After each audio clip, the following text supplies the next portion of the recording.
Weaponization must be restrained. War crimes must be punished. Deported people must come back home, and the occupier must return to their own land. We must be united to make it. Thank you very much. I welcome all who stand for common efforts, and I promise, being really united, we can guarantee fair peace for all nations. What's more, unity can prevent wars. Ladies and gentlemen, Mr. Secretary General, Mr. President, fellow leaders, this call so many wars, but not as active defender against the aggressions. In many cases, the fear of war, the final war, was the loudest here, the war after which no one would gather in the General Assembly Hall again. The Third World War was seen as a nuclear war, a conflict between states on the highway to nukes. Other wars seemed less scary compared to a threat of the so-called great powers firing their nuclear stockpiles. So the 20th century taught the world to restrain from the use of the weapons of mass destruction, not to deploy, not to proliferate, not to threaten with, and not to test, but to promote a complete nuclear disarmament. Frankly, this is a good strategy, but it should not be the only strategy to protect the world from the final war. Ukraine gave up its third largest nuclear arsenal. The world then decided Russia should become a keeper of such power.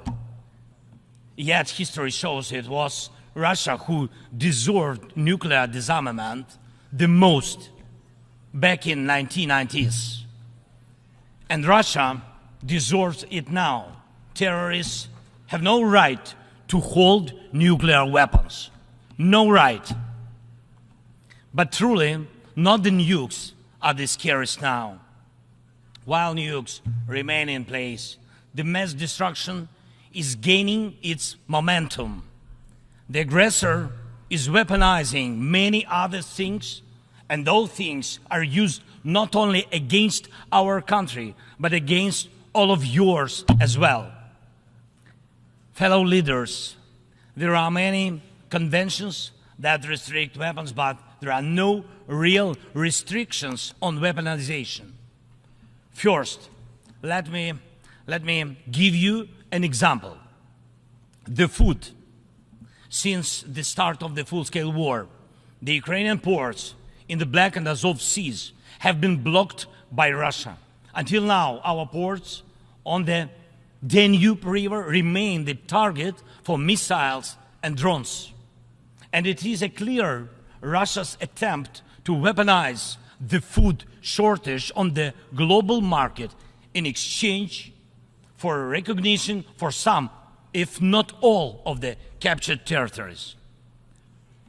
Russia is launching the food prices as weapons. The impact spans from the Atlantic coast of Africa to the Southeast Asia, and this is the threat scale.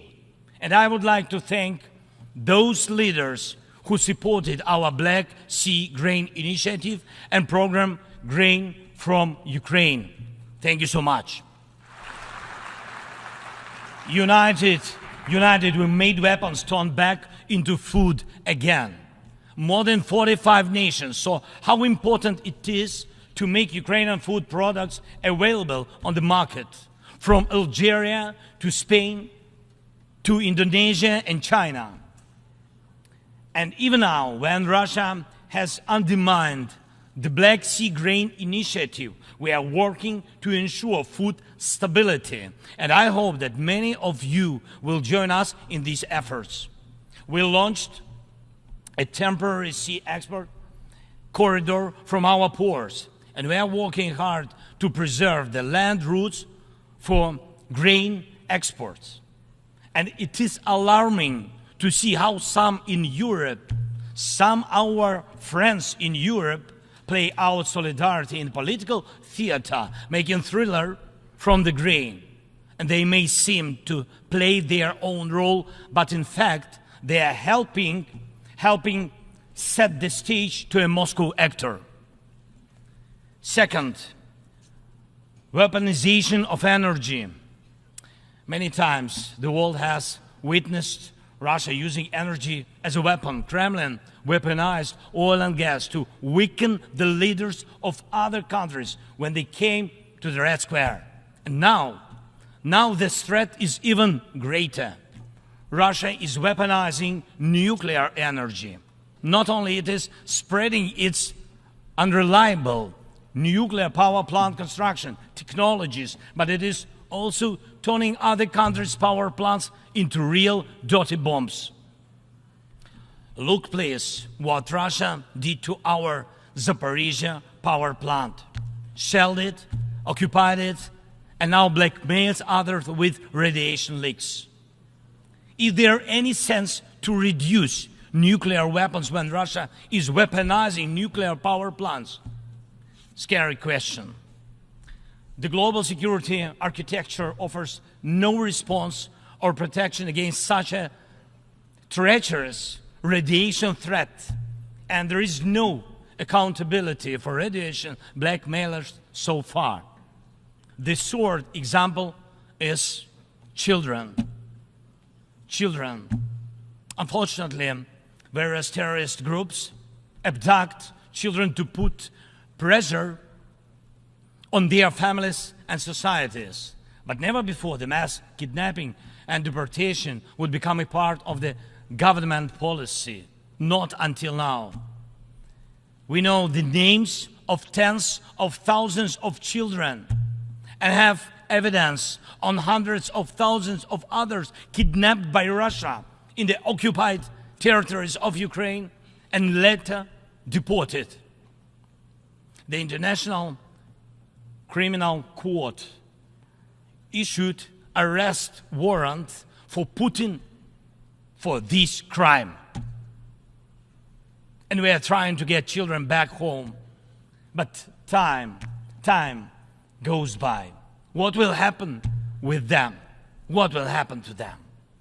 Those children in Russia are taught to hate Ukraine, and all ties with their families are broken. And this is clearly a genocide. When hatred is weaponized against one nation, it never stops there. Each decade, Russia starts a new war. Parts of Moldova and Georgia remain occupied. Russia turned Syria into ruins. And if not Russia, the chemical weapons would have never been used there in Syria. Russia has almost swallowed Belarus. It is obviously threatening Kazakhstan and other Baltic states.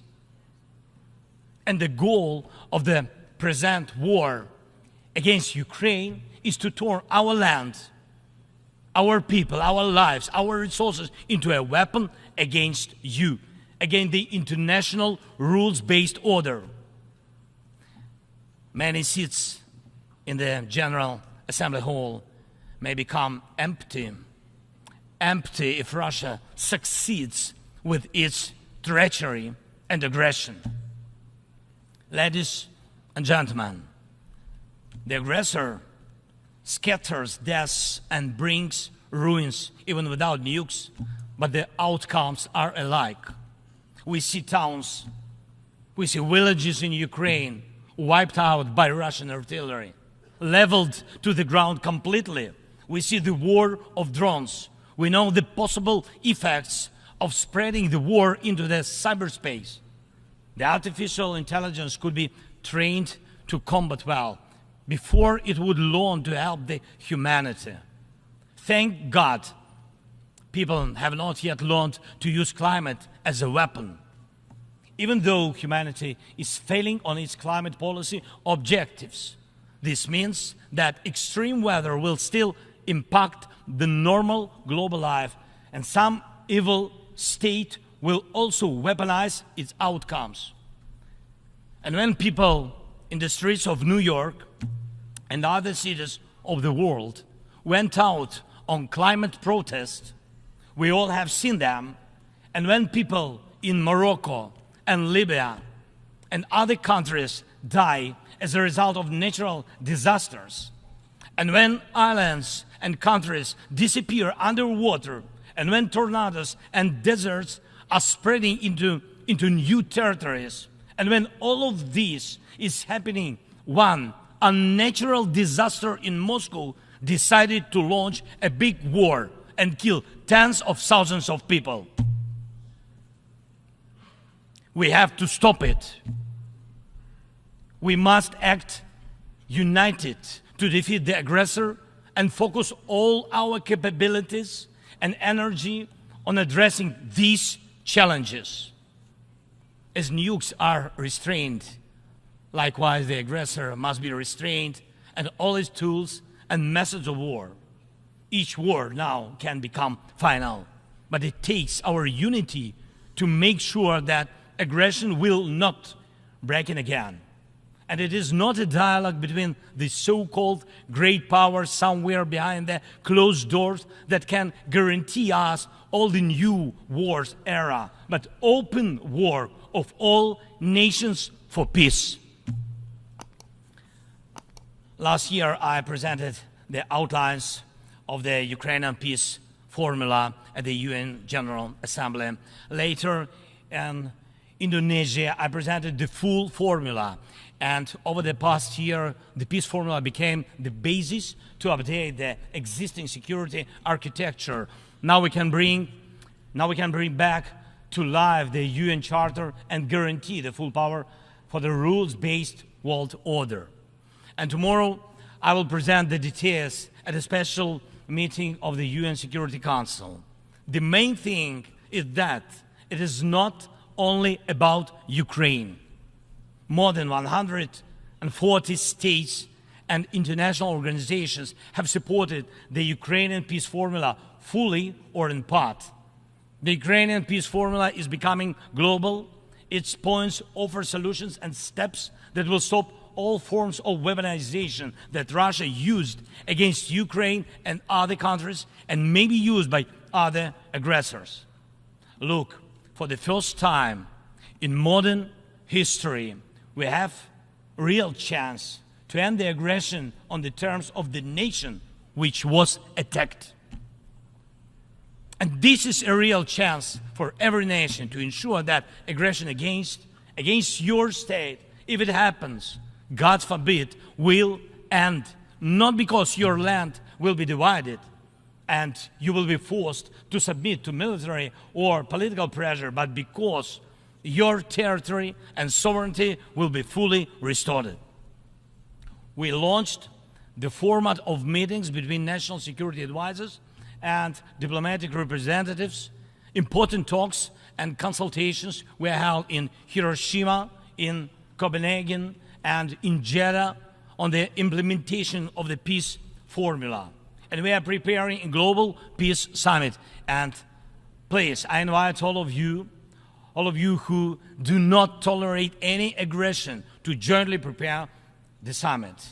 And I am aware of the attempts to make some shady dealings behind the scenes. Evil cannot be trusted. Ask Prigozhin if one bets on Putin's promises. Please, hear me. Let unity decide everything openly. While Russia is pushing the world to the final war, Ukraine is doing everything to ensure that after Russian aggression, no one in the world will dare to attack any nation. Weaponization must be restrained. War crimes must be punished. Deported people must come back home. And the occupier must return to their own land. We must be united to make it. And we'll do it. Slava Ukraini!